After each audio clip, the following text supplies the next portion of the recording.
EVM tapering జరిగింది అని చెప్పేసి అంటున్నారు కానీ అవి అయితే అవాస్తవం.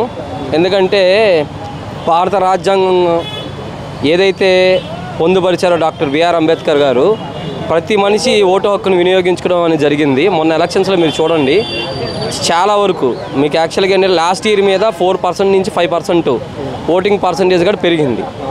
అలాగే మనం ఎలక్షన్స్ ఏంటంటే ట్యాపరింగ్ జరిగింది అని చెప్పేసి అంటున్నారు చాలామంది. ఇది ముమ్మాటికి కరెక్ట్ కాదండి. ఎందుకంటే మీరు ఓటు వేసినప్పుడు అంతకుముందు అయితే కనుక ఏంటంటే డిస్ప్లేలో ఓన్లీ అది చూపించేది. ఇప్పుడు డిస్ప్లేలో ఏం జరుగుతుంది అని అంటే చక్కగా మనం ఏ సింబల్కి అయితే ఓటు వేసామో ఆ సింబల్కి సంబంధించిన పేపర్ లోపల పడుతుంది. అదొకటి. ఎలక్షన్ కమిషన్ అంటే అంత ఆషామాషి వ్యవహారం అయితే ఏం కాదు. ఎలక్షన్ కమిషన్స్లో వచ్చేటప్పటికి ఏంటంటే వ్యక్తిగతంగా ఏ ఆఫీసర్ అయినా కావచ్చు, కానీ ప్రతి ఒక్కళ్ళు ఏదో ఒక పార్టీ మనసులో ఉంటుంది అన్నమాట. లేకపోతే వాళ్ళు వ్యక్తిగతంగా సపోర్ట్ చేస్తారు. అలాంటప్పుడు ట్యాపరింగ్ జరిగితే కనుక వాళ్ళు ఎందుకు ఊరుకుంటారు సార్?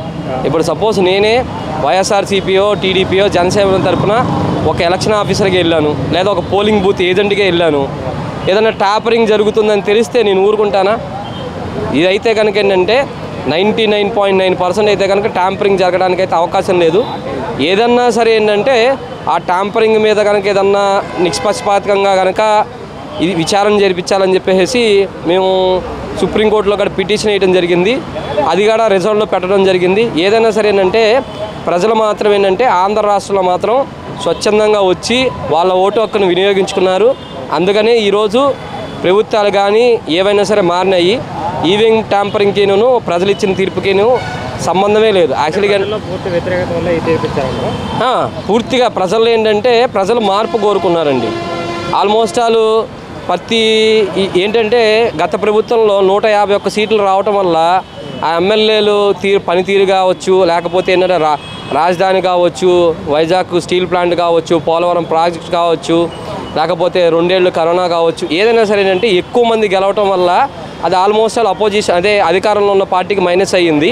ప్రజలందరూ కూడా ఏంటంటే మార్పు కోరుకున్నారు. అందుకనే ఈ అధికార పార్టీకి ఇన్ని సీట్లు రావడం అయితే జరిగిందండి. గత ప్రభుత్వంలో రాజధాని లేకపోతే ఏమీ డెవలప్మెంట్ ఉంది కదా అని చెప్పేసి వాళ్ళు డెవలప్మెంట్ వెళ్ళలేదంట.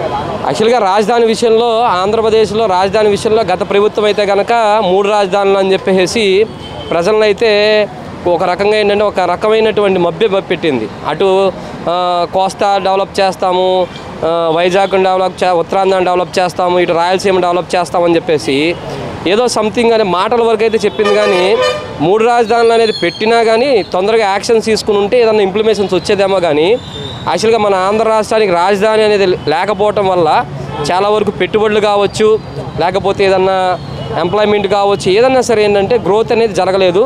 ఈ ప్రభుత్వం అయితే కనుక ఏంటంటే ఇప్పుడు వచ్చిన ప్రభుత్వం అయితే కనుక అమరావతి రాజధాని అని చెప్పడం జరిగింది. దీనివల్ల ఏంటంటే గ్రోత్ అనేది పెరుగుతుందని చెప్పేసి మేము అనుకుంటున్నామండి.